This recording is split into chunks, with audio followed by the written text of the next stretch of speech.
வாரிசு புரட்சி தலைவி அம்மாவை வீழ்த்திவிட நினைத்தது. எத்தனை எத்தனை பொய் வழக்குகள் புனைந்தனர், கைது செய்து சிறையிலிட்டு மகிழ்ந்தனர். அத்தனையிலும் அம்மா வலிகளை மட்டும் தான் ஏற்றார். வலிமையை அனைத்திந்திய அண்ணா திராவிட முன்னேற்றக் கழகத்திற்கு தந்தார். காலத்தின் கோலத்தால் பதவி வேட்கையில் முரண்பாட்டு மூட்டைகள் கைகோர்த்தன. அன்னை இந்திராவை மதுரை வீதியில் திறந்த காரில் உருட்டுக்கட்டையாலும் செருப்புகளாலும் கற்களாலும் தாக்கி கொலை செய்ய முயன்ற வழக்கில் சிக்கிய அதே தீய சக்திகளுடன், அமரர் ராஜீவ் கொலை சதியில் ஜெயின் கமிஷனின் சந்தேகத்திற்குரிய அதே சுயநல சக்திகளுடன் காங்கிரசார் சற்றும் கூச்சமின்றி கைகோர்த்தனர். விளைவு தமிழகம் மட்டுமின்றி இந்தியமே இருட்டில் விழுந்தது. அரியணையில் இருந்த போதும் அதிகாரம் துறந்த போதும் புரட்சி தலைவர் தீட்டிய புகழ்மிக்க வைரத்தாய் மக்கள் நலன் காப்பதில், மக்களை அரவணைக்கும் கடமையில் ஒருபோதும் பின்வாங்கவில்லை.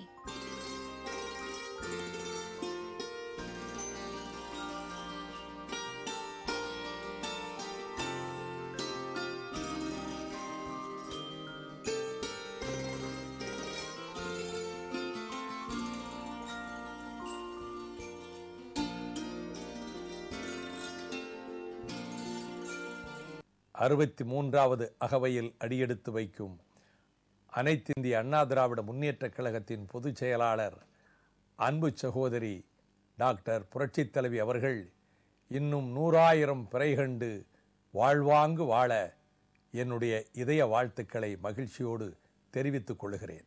அஞ்சாமை, கல்வி, ஈகை, ஊக்கம் இந்நான்கும் எஞ்ஞாமை வேந்தற்கு இயல்பு எனும் 382வது குறட்பாவுக்கு இலக்கணமாக திகழ்கின்றவர் புரட்சி தலைவி.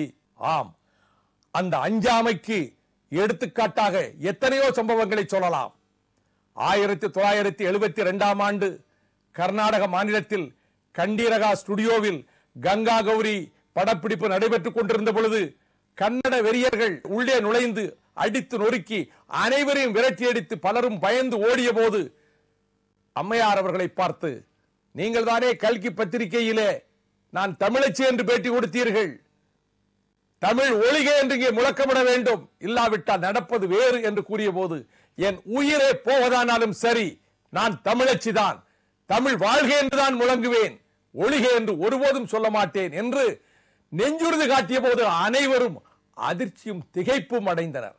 அந்த நெஞ்சுறுதிதான் தன்னந்தனியாக சட்டமன்றத்தில் இருக்கக்கூடிய அதிமுக சட்டமன்ற உறுப்பினர்கள் அனைவரும் வெளியேற்றப்பட்டதற்கு பிறகு தன்னந்தனியாக சட்டமன்றத்துக்குள்ளே சென்று நூற்றுக்கணக்கான கேள்விகளை தொடுப்பதற்கு, அக்கிரமமான, அதிரடியான, அராஜகமான கேள்விகளை விடுப்பதற்கு கருணாநிதியின் கூட்டம், கருணாநிதியின் மந்திரிமார்களும் சட்டமன்ற உறுப்பினர்களும் அவர்கள் கேள்விகளை வீசிய போது அனைத்தையும் முறியடித்து வாதங்களை எடுத்து வைத்து அந்த சபையை மெய்சிலிருக்க வைத்த ஆற்றல், அந்த அஞ்சாமை அருமை சகோதரி டாக்டர் புரட்சித் தலைவி அவர்களினுடைய உன்னதமான பண்பு நலனாகும்.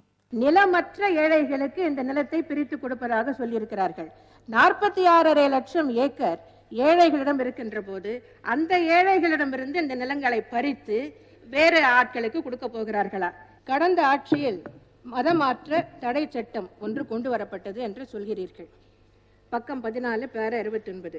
அது கட்டாய மதமாற்று தடை சட்டம். இப்போது அதில் என்ன சொல்லப்பட்டிருக்கிறது?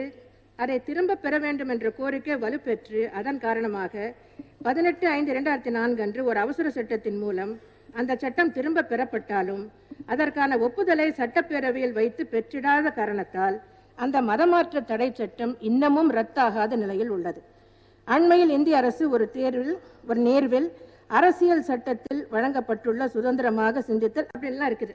இப்போ இது ஏற்கனவே தேர்தல் நேரத்தில் இன்றைய முதலமைச்சர் இதை பற்றி பேசி தேர்தல் பிரச்சாரத்தின் போது இதற்கான நான் விளக்கமும் கூறியிருக்கிறேன். ஆனால் மீண்டும் அதையே ஆளுநர் உரையில் குறிப்பிட்டிருக்கிறீர்கள். இது எப்படி இருக்கிறது என்றால், ஒருவர் இறந்து போய் அந்த பிரேதத்தை புதைத்துவிட்டு ஒரு முறை அடக்கம் செய்துவிட்டு அதன் பின்னர் இல்லை இல்லை அவர் சாகவில்லை, இன்னும் உயிரோடு இருக்கிறார் என்று சொல்லி மீண்டும் புதைக்கப்பட்ட பிரேதத்தை வெளியே எடுத்து இரண்டாவது முறையாக அடக்கம் செய்ய போகிறோம் என்று சொல்வது போல் இருக்கிறது. அந்த அருமை சகோதரி அவர்கள் 91ஆம் ஆண்டிலே தமிழகத்தினுடைய ஆட்சி பொறுப்பினை ஏற்றார். அவர்தான் ஒரு முறை சொன்னார், நான் நடந்து வந்த பாதை மலர்பாதையும் அல்ல, நாம் வளர்த்து எடுத்துக்கொண்டு வந்திருக்கக்கூடிய முன்னெடுத்து வந்திருக்கக்கூடிய இயக்கமும் கண்ணாடி மாளிகை அல்ல, இயக்கு கோட்டை. கல்லடியும் சொல்லடியும் மட்டுமல்லாது உயிருக்கே உலை வைக்கக்கூடிய முயற்சிகளையும் எதிர்கொண்டுதான் இந்த இயக்கத்தை அரியணை ஏற்றியிருக்கிறோம் என்று கூறினார்கள்.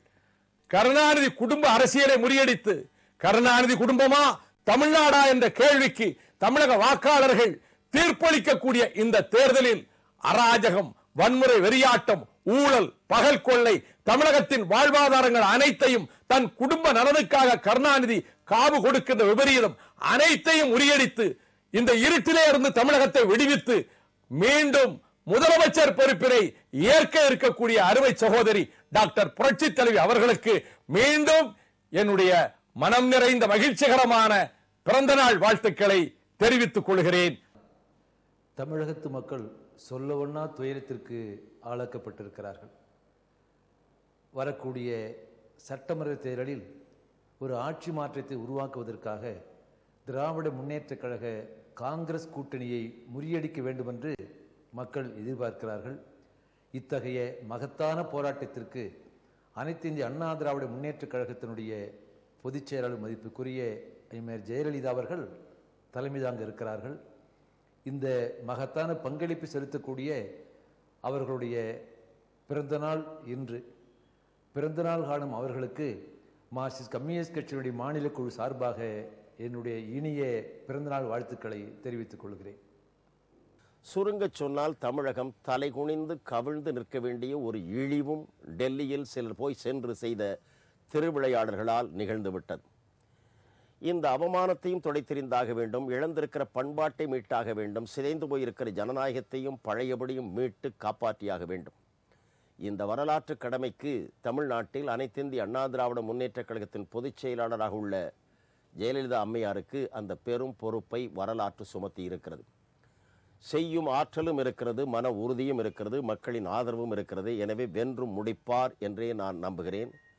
எனவே அவர் பிறந்தநாள் விழாவின் போது அவர் வெற்றி பெறப் போகிற ஒரு கழகத்தின், ஒரு இயக்கத்தின் முன்னணி தலைவராக விளங்குகிறார் என்பதால் அவர் நல்ல ஆரோக்கியத்தோடு இந்த போராட்டத்தை தொடர்ந்து நடத்தவும், வெற்றி பெற்ற பிறகு இங்கே இந்த ஆட்சி அமைப்புகள் அனைத்திலும் உள்ள குறைகளை நீக்கி தமிழக மக்களுக்கு நல்வாழ்வு கொடுக்கத்தக்க வகையில் நிர்வாக சீர்திருத்தங்களை செய்யவும், பொருளாதாரத்தில் முன்னேற்றத்தை கொண்டு வரவும் அவர் ஆரோக்கியத்தோடு மனநிறைவோடு தொடர்ந்து வாழ வேண்டும் என்று மனமாற இந்திய கம்யூனிஸ்ட் கட்சியின் சார்பிலே வாழ்த்தி அமைகிறேன்.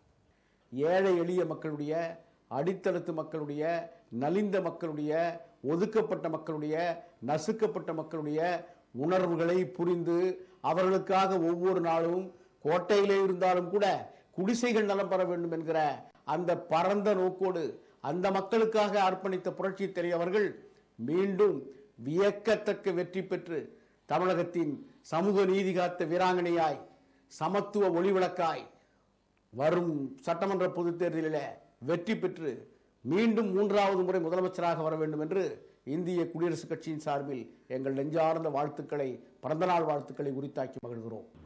ஒரு குடும்ப ஆட்சி மறைந்து மக்கள் ஆட்சி மலர, ஊழலே இல்லாத ஆட்சி உருவாக புரட்சி தலைவி அம்மா அவர்கள் மென்மேலும் வாழ்ந்து தமிழக மக்களை மேன்மைப்படுத்த வேண்டும் என்று எல்லாம் வல்ல இறைவனை பிரார்த்திக் கொள்கிறேன். இஸ்லாமியர்களாகிய நாங்கள் எல்லா பள்ளிகளிலும் இதற்காக தொழுகை நடத்த வேண்டும் என்று தமிழ் மாநில முஸ்லீம் லீக் கேட்டுக்கொள்கிறது. அவர் எத்தனையோ சாதனைகளுக்கு உரித்தானவர். குறிப்பாக அவருடைய ஆட்சி காலத்தில் 2001 2006 வரையிலும் தமிழக அரசு பொருளாதார நெருக்கடியிலே சிக்கி தவிழ்த்த பொழுது அந்த நெருக்கடியிலே இருந்து மீட்டு தடம்புரண்டு நின்ற தமிழக அரசை தூக்கி நிறுத்திய பெருமைக்கு உரியவர். இன்னும் சொல்லப்போனால் அனைத்து அரசு நிறுவனங்களுமே லாபகரமானதாகவும் கஜானாவை நிரப்பக்கூடியதாகவும் அமைந்தது. எனவே அப்படிப்பட்ட ஒரு திறமையும் தகுதியும் பெற்றவர் மீண்டும் தமிழகத்துக்கு முதல்வராக வர வேண்டும், ஆட்சி அரியணையிலே அமர வேண்டும். அதுவே அவருடைய இந்த 63வது பிறந்த நாள் தினத்தன்று புதிய தமிழகம் கட்சியினுடைய வேண்டுதலும் வாழ்த்துதலும் ஆகும். மிகப்பெரிய தியாகம், மிக சிறந்த வீரம். ஒரு ஜான்சி ராணியை சொல்வார்கள் அல்லது வீரமங்கை வேலுநாச்சியை சொல்வார்கள். இந்த 2 பேருக்கும் விஞ்சி நிற்கக்கூடிய அளவிற்கே துணிந்து முடிவெடுப்பது, அநியாய வக்கிரமும் செய்வர்கள் எந்த உயரத்திலே இருந்தாலும் அவர்களை தட்டி கேட்பது என்ற ஒரு தைரியம்தான் எங்களுக்கு அம்மா அவர்களிடத்திலே பிடித்தது. கருணாநிதியை குடும்பம் மட்டும் வாழ வேண்டும், தமிழகத்தில் உள்ள ஏழை எளிய மக்கள் கஷ்டப்பட வேண்டும் என்று நடந்திருக்கக்கூடிய ஒரு ஆட்சியை அகற்றுவதற்கு தைரியம் உள்ள, திராணி உள்ள ஒரே ஒரு நபர் எங்களுக்கு தெரிந்தது புரட்சி தலைவர் அம்மா அவர்கள். தாயே, நீ ஏன் போர்க்களம் செல்லவில்லை என்று கேட்பார். இந்த கேள்விக்கான விடை 2 ஆண்டுகளுக்கு முன்னால் தமிழகத்தினுடைய சட்டமன்றத்தில் அந்த கேள்வியை ஆச்சரியக்குறியாக மாற்றிய ஒரு நிகழ்வு நடந்தது. இதில் அதிமுக உறுப்பினர்கள் அனைவரும் காவலர்களால் சபையை விட்டு வெளியேற்றப்பட்டாங்க. அதிமுக உறுப்பினர்கள் யாருமே இல்லாத நிலைமை என்பது அங்கே ஏற்பட்டது. அந்த நேரத்தில் திடீர்னு அனைத்து இந்திய அண்ணா திராவிட முன்னேற்ற கழகத்தினுடைய சட்டமன்ற உறுப்பினர்கள் குழு தலைவர் முன்னாள் முதல்வர் அவர்கள் சபைக்குள்ளே வர்றாங்க அப்படின்னு ஒரு செய்தி வந்தது. உடனே சபை பரபரப்பானது. ஒரு அதிமுக உறுப்பினர் கூட இல்லாத ஒரு நிலையில் இவங்க எப்படி பேசுவாங்க, ஏதாவது அசம்பாவிதம் நடக்குமா, என்ன பேசிட முடியும் அப்படின்னு பல கேள்விகள் அங்கே எங்கள் முன்னாடி இருந்தது. ஆனால் போர்க்களத்தில் தன் பின்னாடி படை இல்லைனாலும் இறுதியாக தானே தலைமை தாங்கி அந்த போர்க்களத்திற்கு வருவது போன்ற ஒரு காட்சி அங்கே நடந்தது. அந்த புறநானூற்று போர்த்தாய் கடைசியாக அவங்க போர்க்களத்துக்கு போகலை. ஆனால் இங்கே சட்டமன்றத்தில் தன்னுடைய படை இல்லை என்றாலும் தானே தலைமை தாங்கி, சட்டமன்றமும் ஒரு போர்க்களம் தான், மக்களுக்கான ஒரு போர்க்களம், அங்கே நின்று போராடிய அந்த காட்சி எனக்கு இந்த நேரத்தில் நினைவுக்கு வருகிறது. அவர்கள் 63வது பிறந்த நாளிலே இன்றைக்கு நின்று கொண்டிருக்கிறார்கள். அவர்கள் இந்த தமிழகத்திற்கு தலைமை தாங்குவதற்கு இந்த 63வது பிறந்த நாளில் வாழ்த்துக்களை சொல்வதில் நான் மகிழ்ச்சி அடைகின்றேன். மத்தியிலும் மாநிலத்திலும் கூட்டு கொள்ளை அடிப்பதை தவிர எந்த முடிவையும் அமல்படுத்த முடியாத பரிதாபத்திற்குரிய மைனாரிட்டிகளின் திரிசங்கு ராஜ்யம் தொடர்கிறது. இந்தியாவையே வேட்டைக்காடாக்கி லட்சோப லட்சம் கோடிகளை கொள்ளையடித்து அதனை கூறு போட்டு பகிர்ந்து மக்களையும் நீதிமன்றங்களையும் ஏமாற்ற நடவடிக்கை நாடகங்கள் நடத்துகின்றனர். தமிழகத்தையே கூறு போட்டு தன் குடும்ப வாரிசுகளுக்கு எழுதி வைக்க துடிக்கின்றனர். மாநிலத்தின் எதிர்கால நீர் ஆதாரங்களை அழிக்கும் விதமாய் மாவட்ட வாரியாய் தமிழக நதிகளை சபாநாயகரிலிருந்து மந்திரிகள் துணைவிகள் வரை பங்கு போட்டு ஆற்று மணலை வாரி விழுங்கி கொழுக்கின்றனர். பொய் வாக்குறுதிகளை நிறைவேற்ற முடியாத புழுகர்கள் மக்களை திசை திருப்ப முயல்கின்றனர். தமிழகத்தில் சட்டம் ஒழுங்கு என்ற ஒன்று இருக்கிறதா என்று கேட்கும்படி கொலைகளும் கற்பழிப்பும் கொள்ளைகளும் மலிந்துவிட்டன. 2 அமைச்சர்கள் கண் முன்பே சீருடையில் பணியில் இருந்த காவல்துறை அதிகாரியே கொடூரமாய் வெட்டப்பட்டு